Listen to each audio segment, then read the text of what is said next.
हाथ जोड़ करके कहने लगे राजा नृग ने कि प्रभु मुझसे अपराध हुई है, एक गौ के बदले मैं आपको ऐसी ऐसी 1000 गायें दान करूंगा।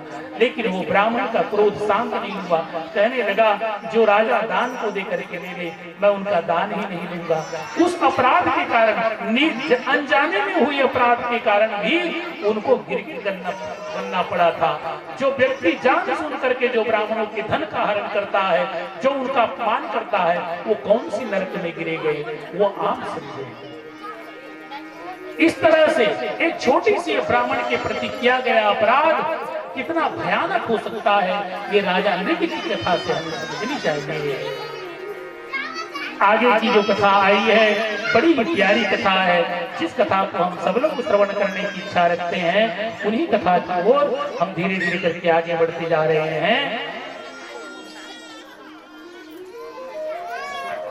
कथाएं तो आज बहुत सी हुई है, मैं सबसे जो महत्वपूर्ण बातें बताने जा रहा हूँ, उस कथा को आप श्रवण करेंगे तो आप कृष्ण को जान जाएंगे। यदि कृष्ण के ने जो अपने जीवन में आचरण किया है, अगर उनका एक अंश भी यदि आपने एक चीज को धारण कर लिया, तो मैं कहता हूँ कि आपके जीवन में चमत्कार हो जाएगा, चमत्कार।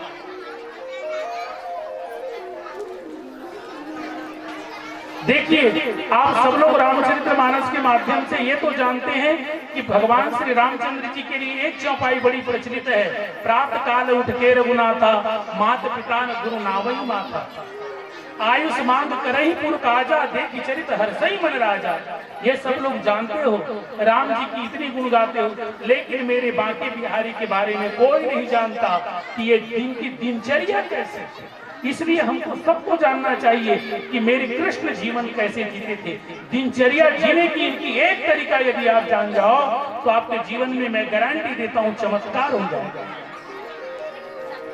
सब लोग सोते हैं और सो करके उठते हैं। सबसे पहले भगवान श्री कृष्णचंद्र जी महाराज सो करके उठते थे तो आंखें बंद किए रहते थे, परंतु कभी भी वो अपने बिना आंखें खोले सबसे पहले अपने बिस्तर पर ही पालथी मोड़ करके बैठ जाते थे। याद रखिए, जो व्यक्ति बैठ करके दिशाओं का ध्यान नहीं रखता, ईशान कोण की ओर, पूर्व की ओर, अग्नि कोण की ओर, दक्षिण दिशा, वायव्य कोण, पश्चिम, नैऋत्य कोण, उत्तर और ईशान, इस तरह से 8 दिशाएं। 8 दिशाओं में जो मुंह करके, अलग अलग दिशाओं में मुंह करके जो उठने वाले व्यक्ति के जीवन में 8 प्रकार की घटनाएं प्रत्येक दिन घटित होती है। हम जैसे पाते हैं सो के उड़ जाते हैं, किसी भी दिशा में मुंह करके उड़ जाते हैं। जो दक्षिण दिशा की ओर मुंह करके हमेशा उड़ता है, मान के चलो कि वो व्यक्ति बहुत जल्दी रोगी होने वाला है, वो मृत्यु की गाल में समाने वाला है, क्योंकि दक्षिण की जो दिशा है वो यम की दिशा है। इसलिए कभी भी आप प्रातः काल उठे तो इस बात का ध्यान रखें कि आपका कदम दक्षिण की ओर ना पड़े। यदि आपकी ओर दक्षिण की ओर पड़ता है तो मान के चलिए कि आपका पहला कदम यदि दक्षिण की ओर जा रहा है तो आने वाले में मृत्यु जैसे बहुत कठिन समय आपको देखने पड़ सकता है।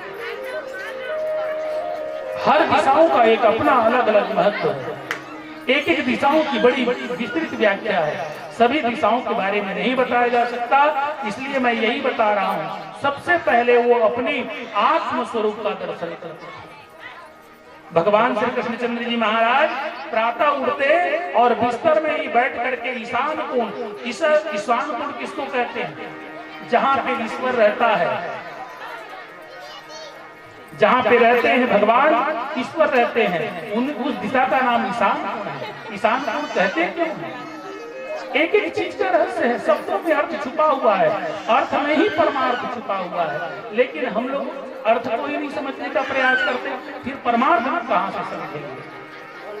वो अपनी आत्म स्वरूप का चिंतन करते थे। जब अपनी आत्म स्वरूप अपने आप को देख लेते, उसके बाद सुंदर आंखें खोलते थे।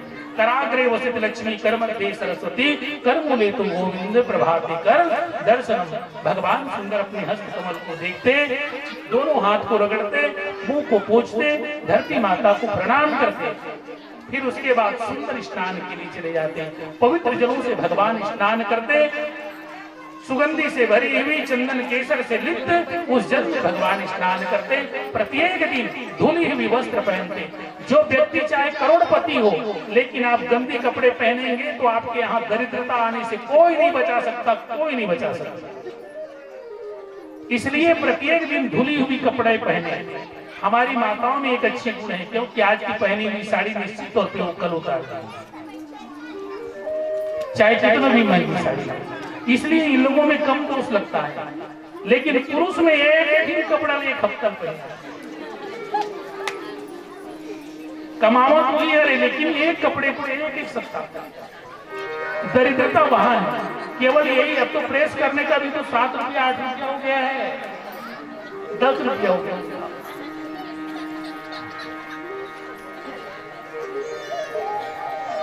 धुलाई का अलग और प्रेस का अलग, इसी चीज का पहन जा रहा है। लेकिन उसका प्रतिफल क्या हो रहा है? उसका प्रतिफल यही हो रहा है घाटा पे घाटा। इसलिए धुले हुए प्रत्येक दिन वस्त्र पहने, प्रत्येक दिन धुले हुए वस्त्र भगवान वस्त्र पहनते, धुले हुए वस्त्र पहन करके फिर उसके बाद में भगवान आते, तर्पण करते, देव तर्पण करते, पितृ तर्पण करते।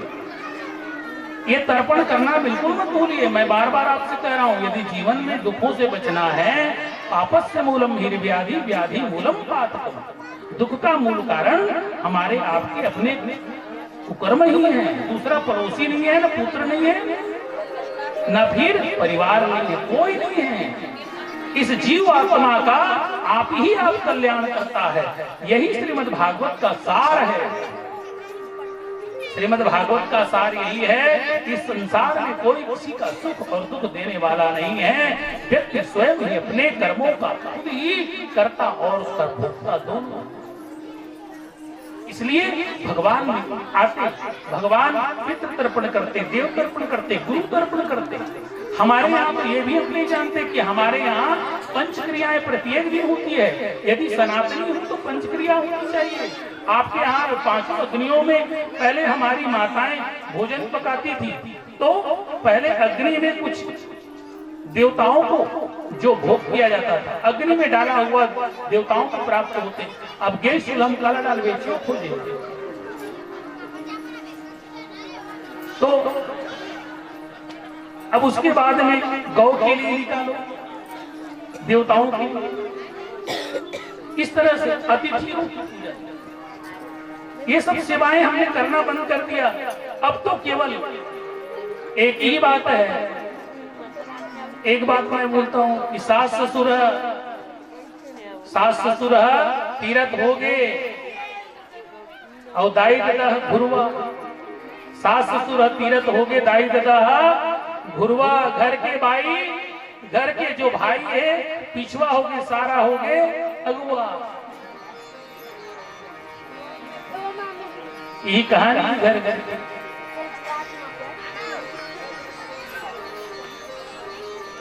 तो सब बात बिगड़ी हुई है। तो ये सब तर्पण होते रहना चाहिए, अतिथि सेवा होनी चाहिए।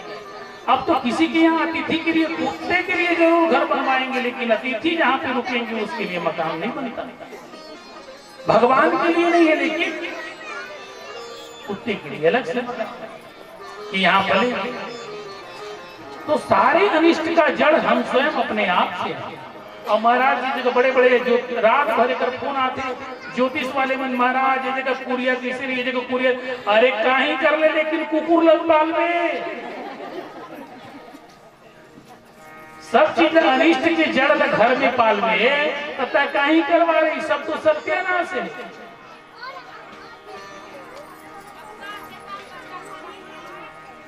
कुकुर लपाले कहाँ बात बिगड़ी। याद रखो, कुत्ते को तो केवल बाहर में ही रखने का है। जिसके घर में कुत्ते पलते हैं, जिसके बीच आंगन में कुत्ता रहता है, भगवान उनके यहाँ का भोजन चाहे कैसनो कर लेते हैं, नहीं खाए।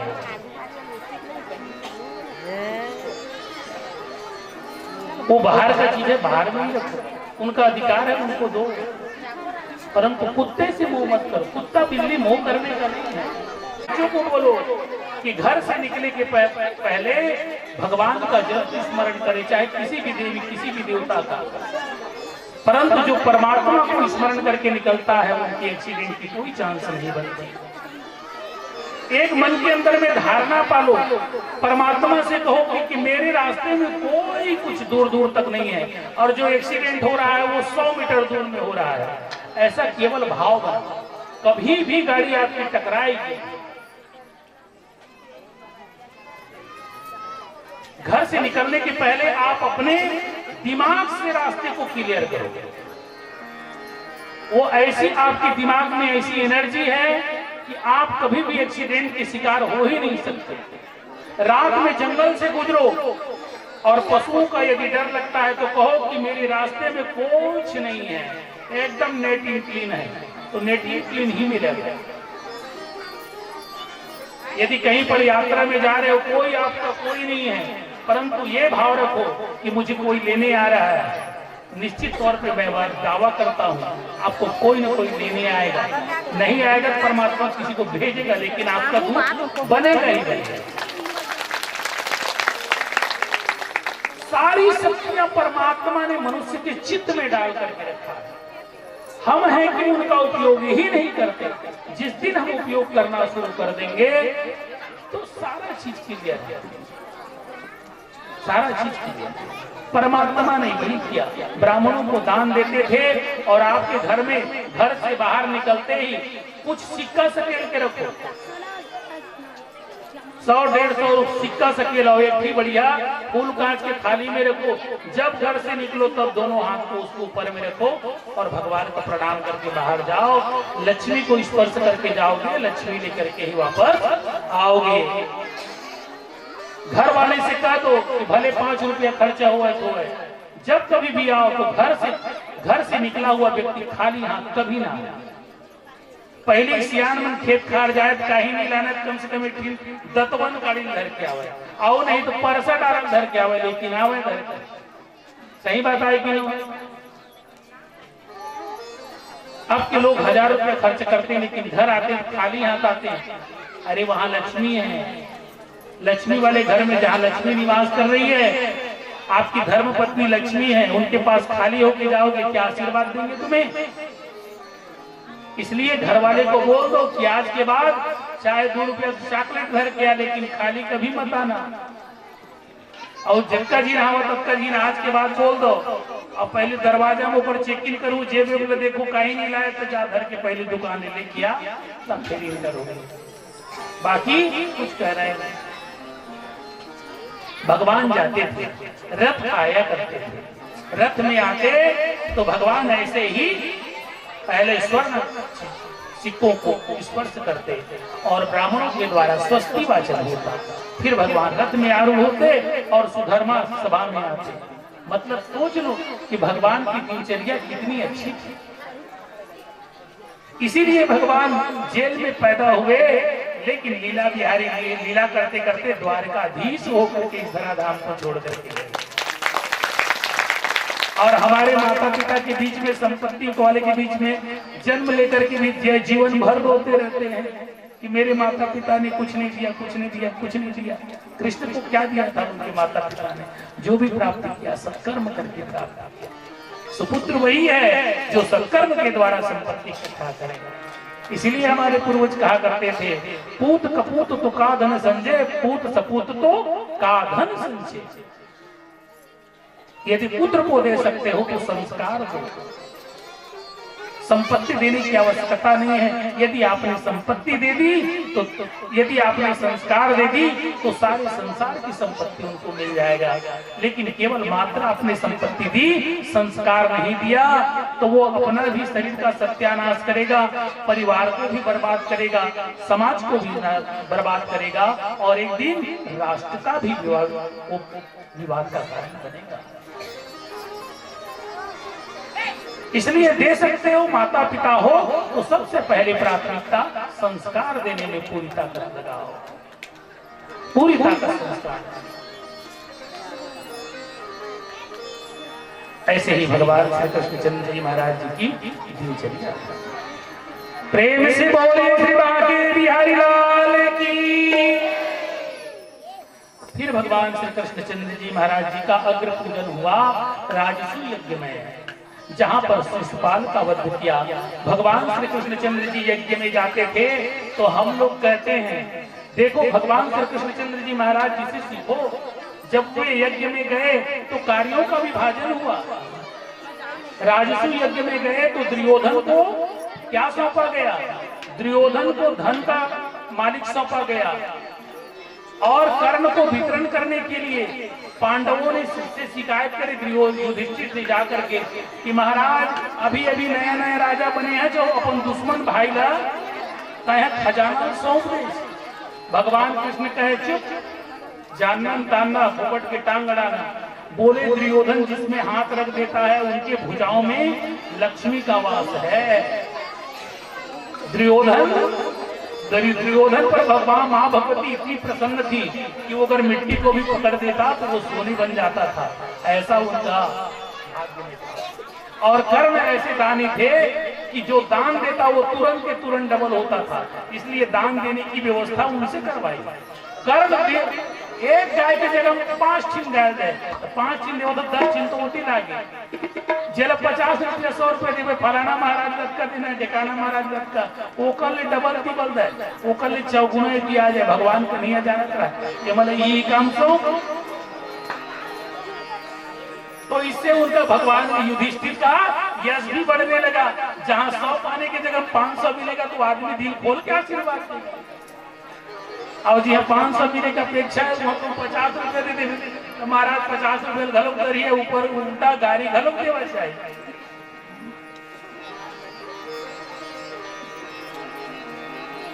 तो भगवान को वैसे करते थे। तो फिर भगवान को उसी राजसभा में भगवान ने कौन सा काम दिया? कहने लगे एक बात याद रखो, जहां पर भी कोई सामाजिक काम होता है, रामायण हो, भागवत कथा हो, आपके घर में विवाह का कार्यक्रम हो, छठी का भी कार्यक्रम हो, वहां पर जो पत्तल लगा उठाया जाता है, यहाँ पे जो महाराज लोग जो भागवत कथा करा रहे हैं, इस भागवत में 2 लाख 3 लाख जो भी खर्चा आएगा, जो व्यक्ति वहां पत्तल उठाता होगा वो फोकट में 10 गुना मतलब 10वां हिस्सा होकर भाग में चल, मतलब 30,000 के फायदा वो पतरी उठाइए हो गए। 30,000 रुपया जिन दान करते तेकर फायदा बोला केवल पतरी उठाए बराबर मिल गए। बोलिए माँ के बिहारी लाल की। बोला 3 रुपया दान करने की जरूरत नहीं, वो 30,000 के मालिक हो गए।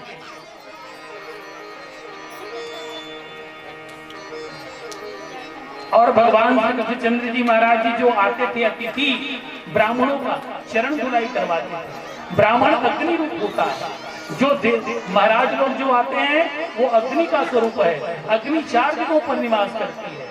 कहां पर? चरणों में, इसलिए जल दो, और उदर में, इसलिए उसको पीने का पानी दो, और कुछ मीठा भोजन कराओ। अंत में जब जाने लगे महाराज तो उनके हाथ में भी रहता है, इसलिए दक्षिणा दो, और फिर दोनों प्रणाम करके जाओ। तब वो अग्नि देवता शांत होते हैं और घर में शांति बनी रहती है। बोलिए श्री बांके बिहारी लाल की जय। भगवान ने यही काम किया। शिशुपाल का वध हो गया। आगे जाकर के फिर सुदामा की चरित्र आती है, जिनका हम सब लोग बेसब्री से इंतजार कर रहे हैं। समय के रहते सुदामा की चरित्र में तो बहुत कुछ बातें बताई जा सकती है, परंतु मैं एक सूत्र बताता हूँ, उससे सुदामा को समझो। सुदामा वो नहीं है जिसे आप देखते हैं, सुदामा वो नहीं है जिसे आप सुनते हैं। सुदामा वे सभी हैं जिनमें ये गुण पाए जाते हैं।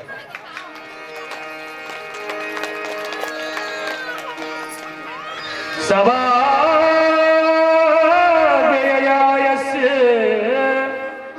गुणान गृहणीते करो तत् कर्म करो मनस्य समरे तव संतैस्तर जगदीशो शृणोति तत् पुण्य कथा सकर्ण शिरस्तु तस्य उभयलिङ्गमानने तदेव यत् पश्यति तदधरि चक्षुः अंगानि विष्णोवत तत् जना पादो बोधगम्यानि व्रजन्ति।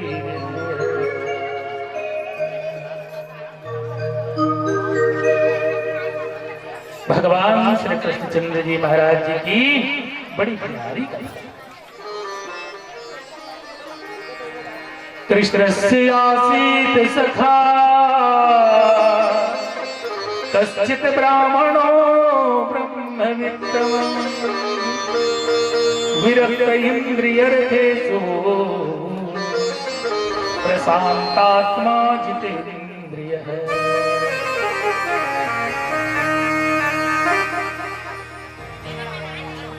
पहली बात, सुदामा जैसे कोई शब्द श्रीमद् भागवत के अंदर में एक भी बार नहीं आया। सुदामा नाम का उल्लेख ही नहीं हुआ। केवल इतना संकेत किया गया है कि कृष्ण से आसीत सखा, कृष्ण की वह सखा जो कैसा था, बोले जो विरक्त है, जिनको विरक्त है, वैराग्यवान है, जिनको संसार में कोई राग नहीं है, संसार के प्रति कोई राग नहीं है तो परमात्मा के प्रति अनुराग है।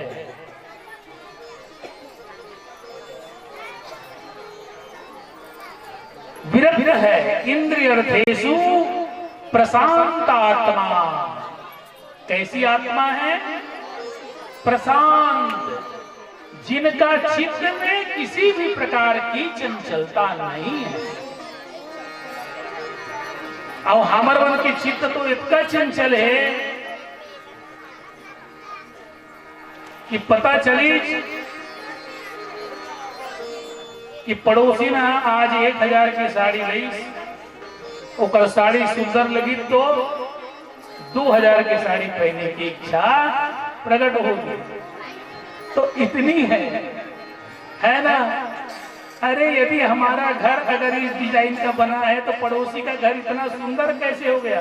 अब ये सब बीमारी खास तौर पे कहाँ है? जहाँ कॉलोनी बसत है, कॉलोनी में सबसे ज्यादा बीमारी है। गांव में होते पान बीमारी नहीं है, काबर कॉलोनी में सबको नौकरी वाला है, सबके घर वाला काम करे बढ़ जाते, अच्छा पैसा आते, तो वहां ज्यादा बीमारी है।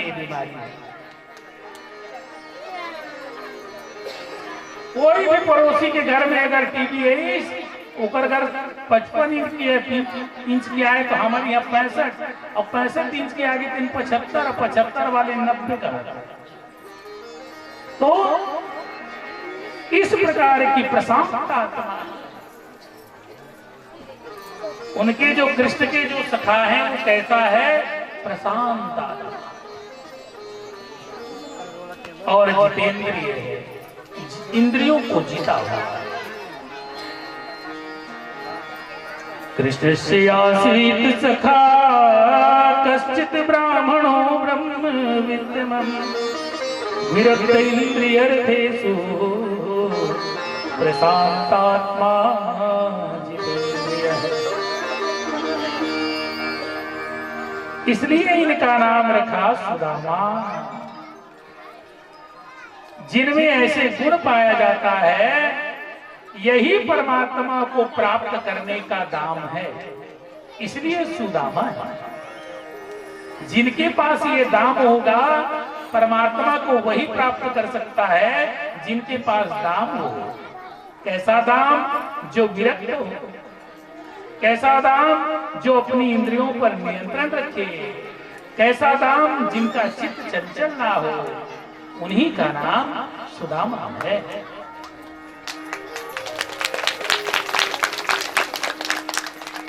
और सुशीला पत्नी का भी क्या नाम रखे भगवान? नाम कैसी है? सुशीला। विपरीत परिस्थितियों में भी जो अपनी सील को नहीं खोए, उन्हीं का नाम सुशीला है।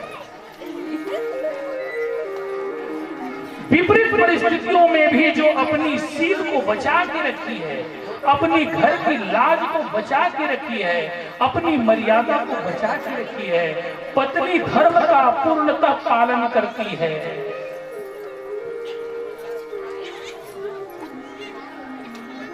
और कई घर में पति रोगी, क्रोधी, लोभी हो गया, 4 दिन ले साग नहीं लाना थे तो 5वां दिन ले तो फिर चूंगे ही चूंगे या हो जाए। लड़का मरे इलेक्ट्रिसिटी बिहाव कर रहे तो सील तुरंत भंग हो जाता है, तुरंत सील भंग हो जाएंगे। पति के साथ कैसा व्यवहार करना चाहिए, तुरंत लड़ाई। परंतु धन्य है वह सुशीला जिन्होंने सील को बना के रखा। पत्नी का एक धर्म क्या होता है, पति यदि कामी हो, क्रोधी हो, लोभी हो, रोगी हो, दरिद्र हो, नंगा भूखा प्यासा हो, तो भी पत्नी का यही धर्म है कि उसे परमेश्वर ही माने। यही पत्नी का धर्म है। इतनी बच्चे होने के बावजूद सुशीला ने कभी अपनी तरफ से पति को ये नहीं कहा कि पतिदेव जिस साड़ी में विवाह होकर के आई हूं उसी साड़ी को पहने पहने आज 5 बच्चे हो गए और आपने एक साड़ी ला के नहीं, कभी नहीं कहा।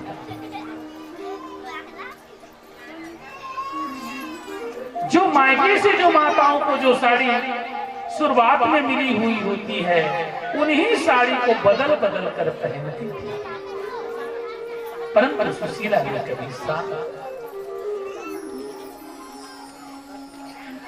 भगवान श्री कृष्ण जब से द्वारका में गए प्रत्येक दिन दान देता हुआ वो अपने मित्रों को ढूंढता था कि मेरा मित्र ब्राह्मण है, किसी दिन यदि मेरे पास आएंगे तो मैं उसे हृदय से लगाऊंगा। हर दिन परमात्मा खड़े होकर के हजारों ब्राह्मणों को दान देते, उसी चेहरे को ढूंढता था कि मेरा सुदामा कहाँ है, मेरा सुदामा कहाँ है। भगवान को राज्य करते हुए 99 वर्ष बीत गए, परंतु सुदामा नहीं आए, तो लाने का प्रयास परमात्मा को ही करने पड़े।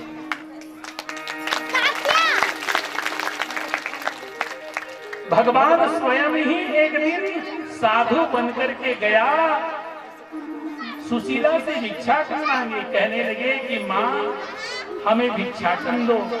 सुशीला बाहर आई तो सुशीला से उन्होंने कहा कि अरे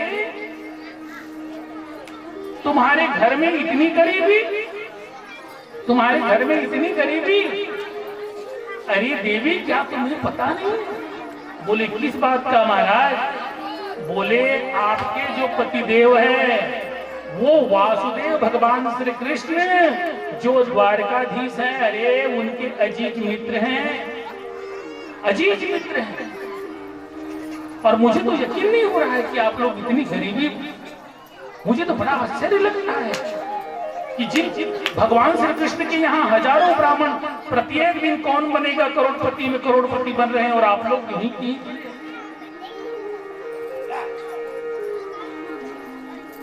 बोले हमें तो पता नहीं। आज जब ब्राह्मण देवता आए तो पैर चमते करने लगी, कहने लगी पतिदेव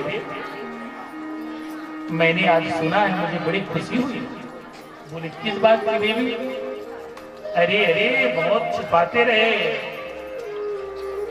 जिनका स्मरण करते रहे, आज मैंने सुना कि वही आपके अजीज मित्र हैं। सुदामा बड़े प्रसन्नचित हो गए। बोले हाँ देवी, उन्होंने गलत कुछ भी नहीं कहा, सही बात। सुशीला ने भगवान के पास मांगने के लिए कभी नहीं भेजा। सुशीला सती है, वो पति के विरुद्ध कभी नहीं जा सकती। उन्होंने कहा बात, सुशीला ने एक बात कहा, प्रभु द्वारका यहां से है कितनी दूर? अरे जब से संदीपनी आश्रम में आप लोग रह करके पढ़े, अब इस समय को तो बीते बहुत समय बीत गया, जाकर के मिलाओ। कहने लगे कि देवी कैसे चला जाऊं, मन तो करता है कि मैं भी चला जाऊं, परंतु जाऊं तो जाऊं कैसे जाऊं। 4 लोगों के यहाँ जाने से कभी भी खाली नहीं जानी चाहिए। जो खाली जाता है वो खाली ही वापस आता है।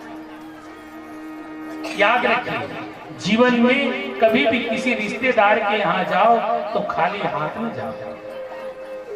किसी भी रिश्तेदार के यहाँ यदि आप जाते हो तो उस रिश्तेदार के यहाँ खाली हाथ मेहमान बनकर कभी न जाओ। किसी मंत्री, किसी नेता, किसी के पास यदि मिलने जाते हो, अब तो राजा रहे नहीं तो वही राजा समझ के जाओ, तो उनके पास भी जाते हो तो कम से कम 100 रुपए का एक गुलदस्ता लेके जाओ। आपका लाख रुपए का काम आप बन जाएगा। और जब मंदिरों में जाते हो, सत्संग में जाते हो, कुछ नहीं तो कम से कम अपने हाथों में फूल लेकर के जाओ।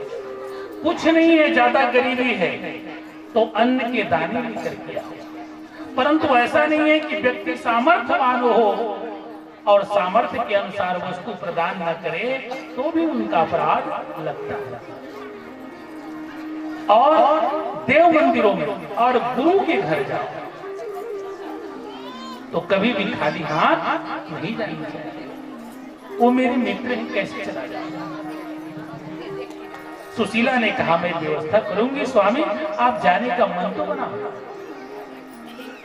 दूसरे दिन उन्होंने 4 घरों से भिक्षाटन करके 4 मुट्ठी जो श्यामल मिली उन्हीं को लेकर के आए। घर में कोई अच्छे से रुमाल भी तो नहीं था जिसे बांध करके देते। उन्होंने अपनी वही पुरानी फटी हुई साड़ी में भगवान के लिए पुतली बांध करके दे दिए। सुदामा निकले भगवान से मिलने के लिए। दूर नहीं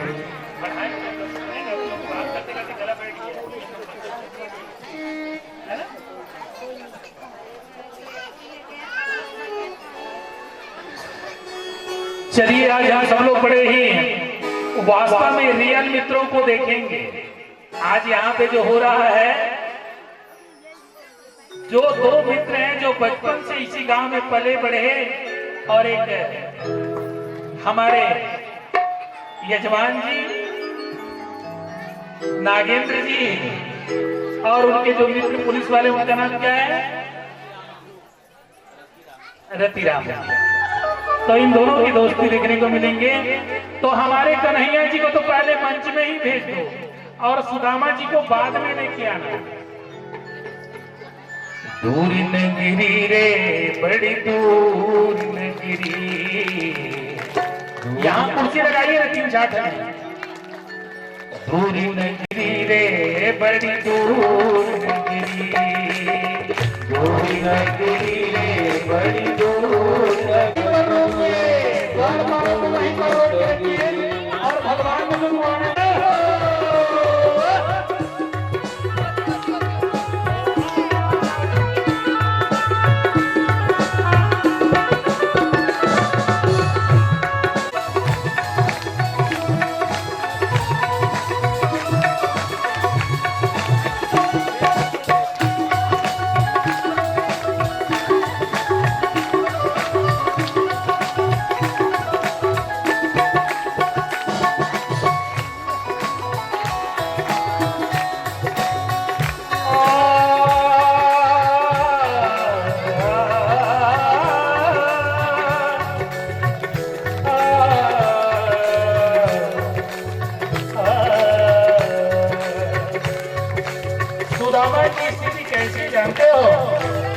खाने को भूखे तन सूखे पड़े हैं, पैरों में पड़े हैं छाला, चल दिया है।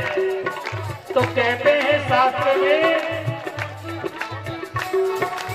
हरि मिलन को जाइए तज ममता अभिमान, हरि घर मोहि लागे जाति को घर मोहि लागे। कन्हैया तेरी गोद में तेरी बड़ी दूर नगरी, दूर नगरी रे बड़ी दूर नगरी, दूर नगरी। भगवान श्री कृष्णचंद्र जी महाराज जी ने ऐसे करी कि वो द्वारिका पहुंच गए, और द्वारिका में पहुंचे तो सीधा सीधा दरबार के सामने आ गए।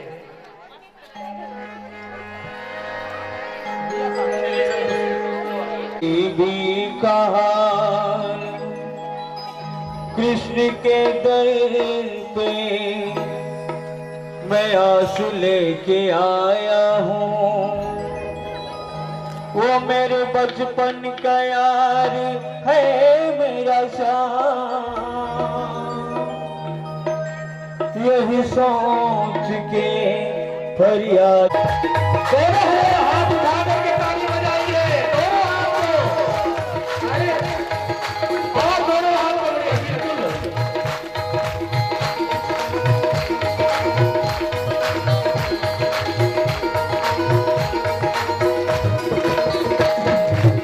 अरे द्वार पालो कन्हैया से कह दो, अरे द्वार पालो कन्हैया से कह दो, इधर पे सुदामा गरीब आ गया है, इधर पे सुदामा गरीब आ गया है।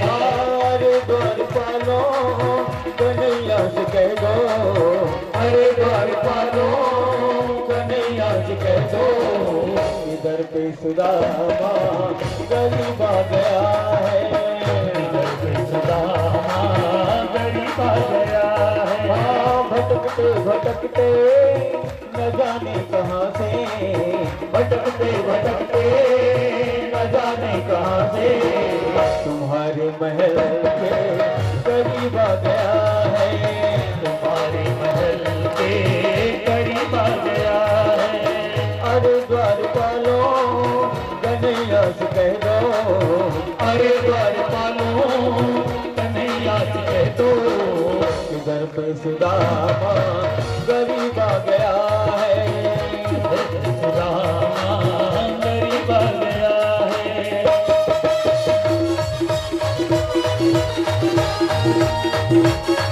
बोलिए श्री माता बिहारी लाल की जय।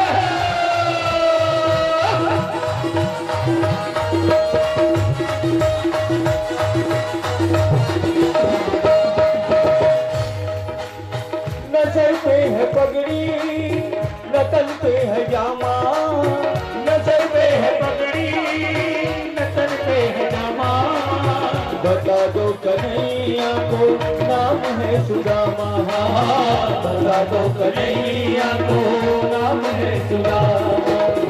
न सर पे है पगड़ी न तन पे है जामा, बता दो कन्हैया को नाम है सुदामा। न सर पे है पगड़ी न तन पे है जामा, बता दो कन्हैया को नाम है सुदामा, बता दो कन्हैया को नाम है सुदामा।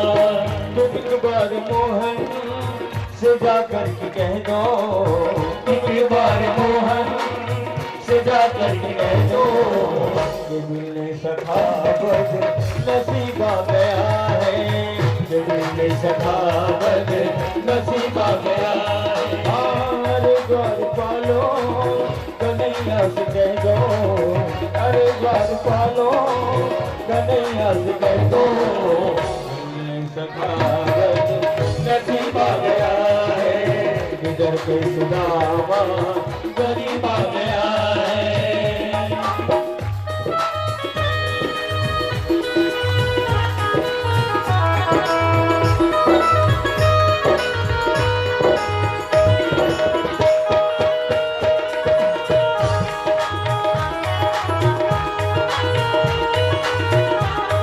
बोलिए श्री माता बिहारी लाल की जय हो। दोस्तों की जान, दोस्तों की जान, बेटियों की जान देती है, दोस्ती इम्तिहान लेती है, दोस्ती इम्तिहान लेती है।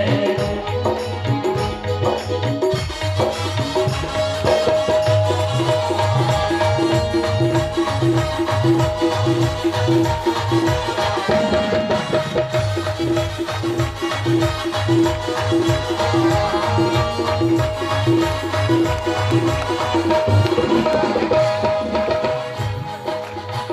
सुनते ही दौड़े चले आए मोहन, ये सुनते ही दौड़े चले आए मोहन, लगाया गले से सुदामा को मोहन, हाँ लगाया गले सुदामा को मोहन। ये सुनते ही दौड़े चले आए मोहन, ये सुनते ही दौड़े चले आए मोहन, लगाया गले से सुदामा को दौड़े चले आए मोहन, लगाया गले सुदामा को, लगाया गले सुदामा को। न घबराओ प्यारे जरा तुम सुदामा, न घबराओ प्यारे गरीब आ गया है, गरीब आ गया है, सुदामा गरीब आ गया है, सुदामा गरीब आ गया है,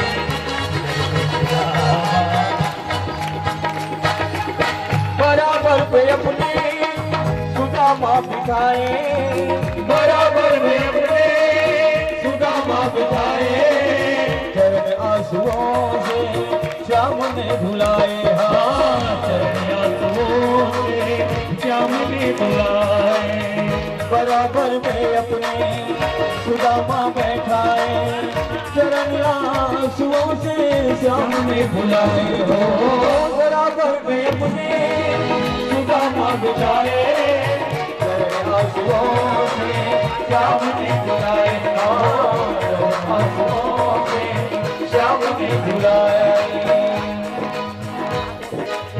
हुआ रुक्मणी को बड़ा ही अचंभा, हुआ रुक्मणी को बड़ा ही अचंभा, ये मेहमान कैसा अजीब आ गया है, ये मेहमान कैसा अजीब आ गया है, अरे बार पालो कन्हैया से कह दो, अरे बार पालो कन्हैया से कह दो, उधर कोई सुदामा गरीब आ गया है, उधर कोई सुदामा गरीब आ गया है, उधर कोई सुदामा गरीब आ गया है, उधर कोई सुदामा गरीब आ गया है, उधर कोई सुदामा गरीब आ गया है। बोली त्रिभा के बिहारी लाल हो, ऐसे बिहार के जल सो पग धोए,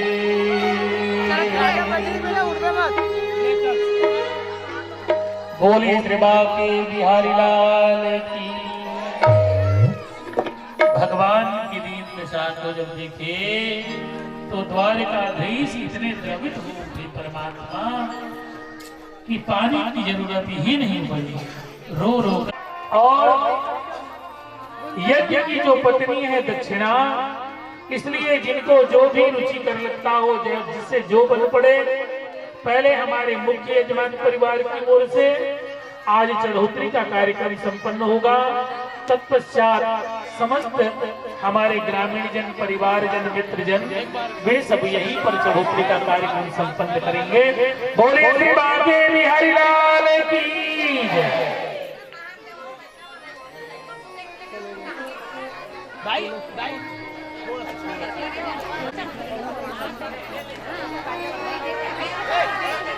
मोबाइल वाला मोबाइल हटा तो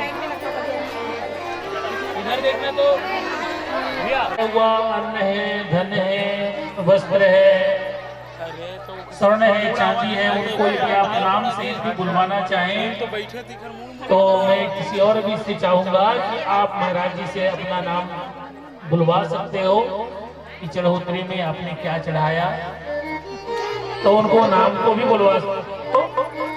और गुप्त यदि दान करना चाहते हो तो गुप्त भी दान कर सकते हो।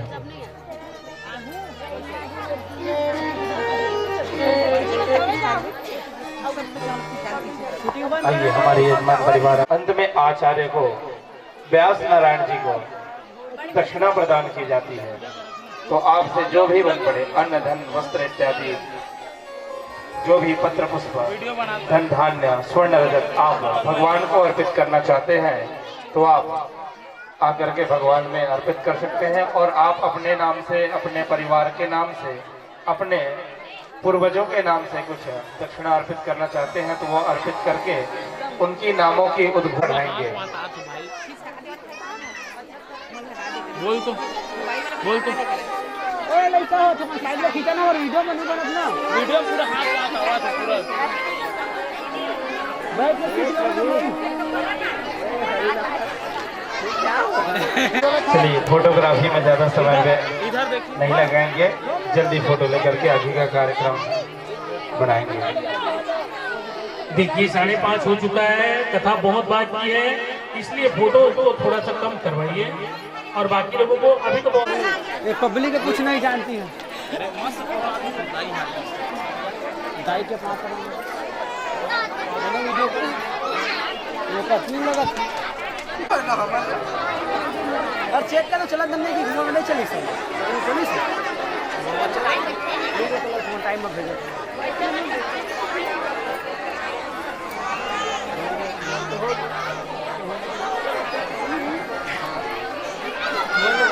वीडियो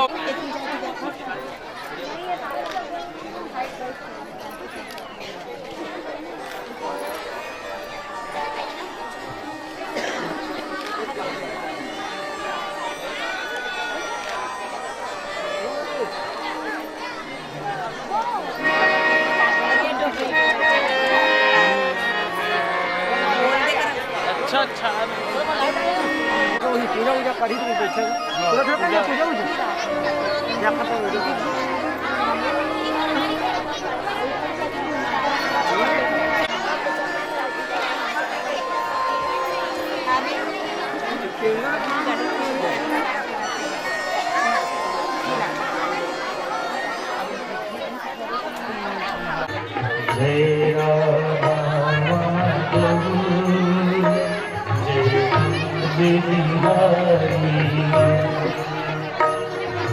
जय राधा माधव जय कुंज बिहारी जय गोपी जन वल्लभ जय गोविंद यशोदानंदन जय जनंदन यशोदानंदन व्रज जन रंजन यशोदानंदन जय जनंदन यशोदानंदन व्रज जन रंजन जमुना तीर ब्रह्मचारी जमुना तीर घर जाए तेरा माधव जय कुंज बिहारी जय राधा माधव जय कुंज बिहारी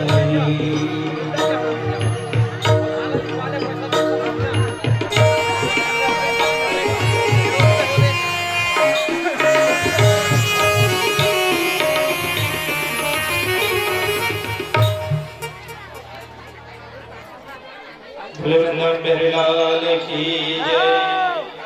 भगवान श्री राम बिहारी जी की पावन चढ़ोतरी में श्रीमान इंदरपुरी गोस्वामी जी, स्वर्गीय श्रीमती कुसुम गोस्वामी जी सपरिवार की तरफ से 501 रुपए सप्रेम भेंट भगवान श्री बाके बिहारी जी को अर्पित किए।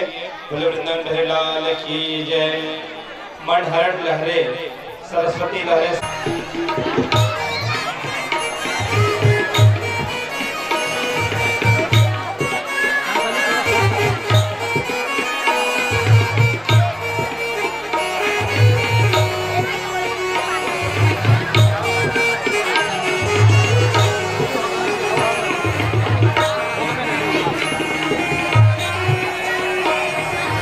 पूज्य माता जी के द्वारा कुछ विशेष इंतजाम प्राप्त हुए हैं।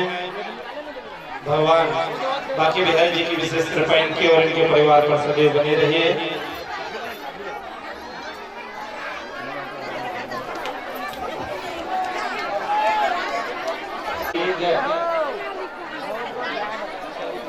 लखनलाल साहू जी की ओर से 30 रुपए भगवान श्री वृंदावन घरेलाल जी को अर्पण किए। वृंदावन लाल की जय। की ओर से 50 रुपए रामेश्वरी जी की ओर से 151 रुपए सवा काठा धान भगवान श्री बाके बिहारी जी को अर्पण किए। राकेश मार्को जी की ओर से सवा काठा धान भगवान श्री बाके बिहारी जी को अर्पण किए। रोशन मार्को जी की ओर से सवा काठा धान महंतीन गोवर्धन जी की ओर से अर्पण किए। वृंदावन लाल की जय।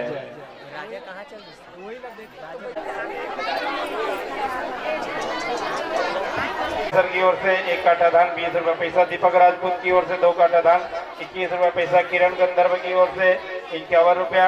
पुनेसिया नेताम की ओर से 1 काठा धान। सखी भावना संस्कार की ओर से फिर गरीबी का कारण है। इसलिए व्यक्ति को अपनी सामर्थ्य के अनुसार जो उचित बनता है वही दान करना चाहिए। माँ भगवती ने उनके हाथ पकड़े कहने लगी कि हे परमात्मा, मेरी सारी सृष्टि संतान है, यदि यही पूरी संपत्ति आपने अपने मित्र को ही दे दोगे तो मैं भी तो माँ हूँ, मेरी भी अनेकों संतान है, उसे पालना पड़ेगा। और दूसरी बात ये बताया गया कि प्रसाद को जो व्यक्ति अकेला पान करता है, अकेला खा लेता है, घर में लाई हुई प्रसाद को जो अकेला व्यक्ति खा लेता है, उनको दरिद्र होने से कोई नहीं बचा सकता। यही गलती तो सुदामा ने करी थी। जब गुरु संदीपनी के आश्रम में गुरु माता ने जब चना देने दिया था, उस चने को भगवान श्री कृष्ण को भी खिलाना था, लेकिन किन्हीं कारणों से सुदामा ने वो विपरीत परिस्थितियों में भी चना का विभाजन नहीं कर सका, अपने हिस्से को नहीं बांट पाया, जिनके कारण उनको अनेकों कष्ट उठाने पड़े। और यही गलती आप भी कर रहे हो परमात्मा, पुनः यदि दोगे तो दरिद्रता आ सकती है। इस तरह से बड़े सुंदर दिन जीते और सुदामा के तो पूरे राजमहल जैसे ठाट बाट बना दिया। एक समय आया कि भगवान श्री कृष्णचंद्र जी ने आगे जगह जा करके बड़ी इतनी दिव्य लीला करी है, ऐसी ऐसी दिव्य लीला करी है कि अंत में महाभारत जैसे युद्ध हुआ और भगवान ने गीता का उपदेश किया। पत्रम पुष्पम फलम तोयम यो मे भक्त्या प्रयच्छति तदहं भक्ति अवात्मनिश्चिति प्रत्यय आत्मतः। भगवान ने कहा कि जो भी संसार में मुझे,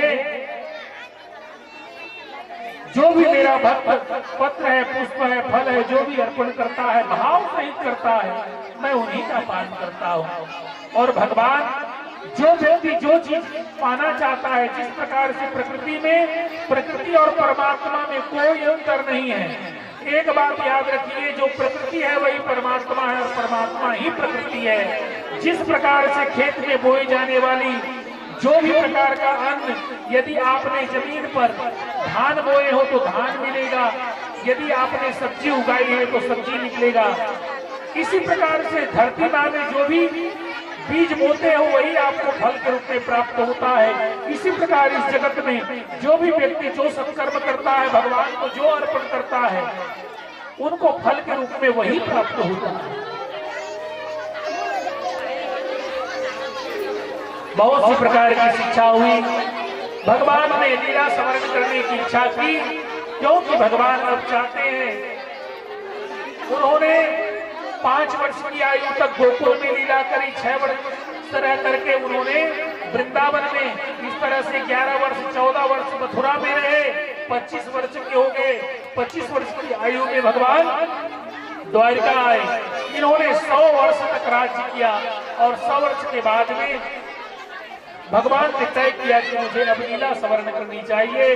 तो उन्होंने सप्त ऋषियों के द्वारा अपने ही पौत्र को श्राप दिलाया।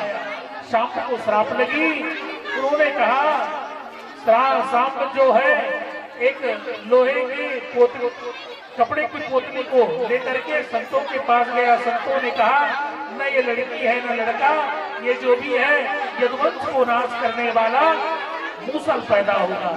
मूसल पैदा हुआ, उनको ले जाकर के वसुदेव जी को बताए। वसुदेव जी ने कोशिश करी कि ये मूसल ना बने, मूसल को रगड़वाया, रगड़वाने पर भी उनकी कुछ हिस्से बच गया।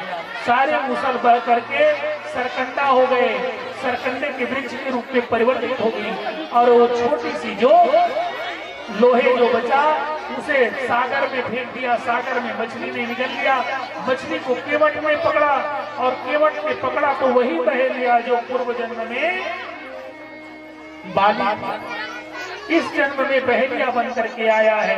उनको लगा कि इस लोहे से शिकार किया जा सकता है। उन्होंने अपने धनुष अग्रभाग में लगा करके शिकार करता। भगवान ने जान लिया कि अब कली काल का समय आ गया है, द्वापर में मेरी लीला पूर्ण हुई। भगवान ने सभी यदुवंशियों को प्रभास क्षेत्र लेके गया।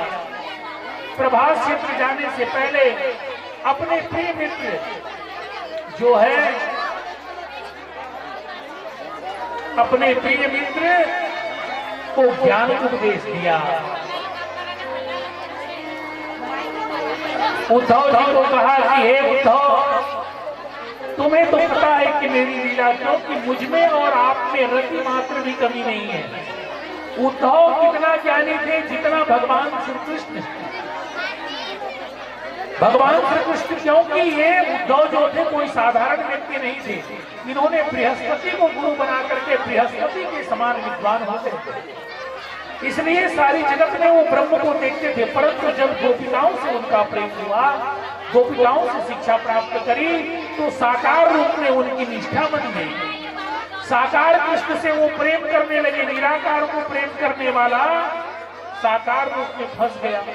कृष्ण के चरणों को पकड़ करके रोने लगे, कहने लगे कन्हैया इस धराधाम को आप छोड़ करके जा रहे हो, मैं कैसे जीऊंगा।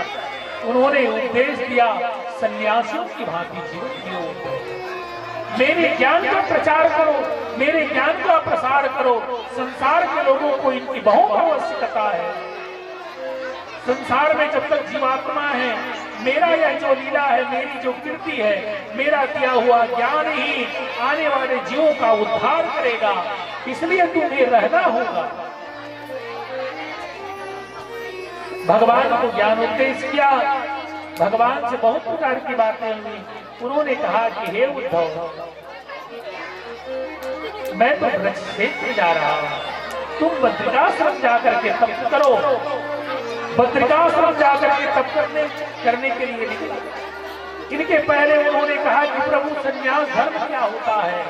तो संन्यास के धर्म के संबंध में भगवान श्री कृष्ण ने कहा कि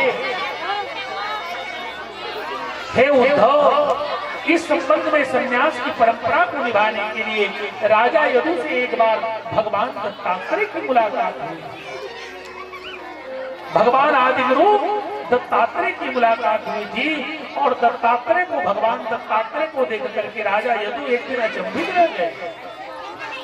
राजा यदु ने जब देखा कि एक नदी में एक युवा कुमार सोया हुआ स्वस्थ आनंद में दिखाई पड़ रहा है, उन्होंने कहा कि प्रभु आपके आनंद का क्या कारण है, क्योंकि आपके पास तो कुछ है नहीं और कुछ नहीं होने के बावजूद भी इतनी मस्ती में, इतने आनंद में आप कैसे हैं?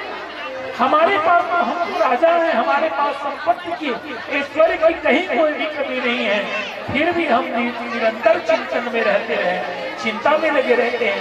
परंतु आपके पास कुछ भी नहीं है, कुछ नहीं होते हुए भी इतनी आनंद और इतनी मस्ती कैसे? इतनी आनंद और इतनी मस्ती का कारण क्या है? भगवान ने कहा कि इतनी आनंद और इतनी मस्ती का एक ही कारण है कि मैं ज्ञान को ही आत्मसात किया हुआ। मैंने ज्ञान जहां जहां से प्राप्त हुई है, वहां वहां से मैंने ज्ञान सीखा। एक सच्ची घटना बता रहा हूं। ज्ञान विद्या विनियम ददाति, विद्या और विनय उन्हीं को प्राप्त होता है जो ज्ञानी होते हैं। मेरे यहाँ मेरा पुत्र भी बैठा हुआ है मंच में। है ना, बगल में ही बैठे हुए हैं, इधर के लोग देख पा रहे हैं, इधर के लोग को देख ही नहीं पा रहे हैं।